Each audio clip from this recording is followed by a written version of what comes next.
আসসালামু আলাইকুম বন্ধুগণ, সবাই কেমন আছেন? একটি রূপামন ধানের মাঠে চলে আসলাম। দেখেন ধানগুলা কিন্তু বের হয়েছে, খুব সুন্দরভাবে ধানগুলা বের হয়েছে। এই সময়ে আপনার ধানের জমিতে কি কি পোকা আক্রমণ করতে পারে? যেমন মাজরা পোকা কিন্তু আক্রমণ করতে পারে, আবার আক্রমণ করতে পারে মাজরা পোকার মতো কিরা, বড় বড় কিরা, ওটাকে বলে লেদা পোকা। আবার আক্রমণ করতে পারে গান্ধী পোকা। যদি গান্ধী পোকা আক্রমণ করে তাহলে কিন্তু আপনার ধান খেয়ে ফেলবে।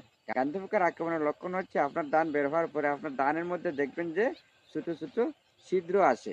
তার মানে এই গান্ধী পোকাগুলা এই ধানগুলাকে চিবিয়ে চিবিয়ে খেয়ে ফেলে এবং এর ভিতরে রসও খায়, দুধ অবস্থা হলে দুধও খায়।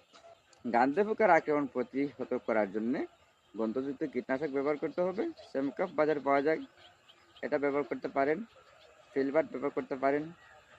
আবার অনেকে অ্যামামেকটিন বেঞ্জোইক কীটনাশকও ব্যবহার করেন, তাও ব্যবহার করতে পারেন। এতে হবে কি, যে কীটনাশকই ব্যবহার করেন না কেন, আপনার ধানের জমি কিন্তু এই মুহূর্তে বড় বড় ধান, দেখেন ধানগুলো কিন্তু কত উঁচু হয়ে গেছে।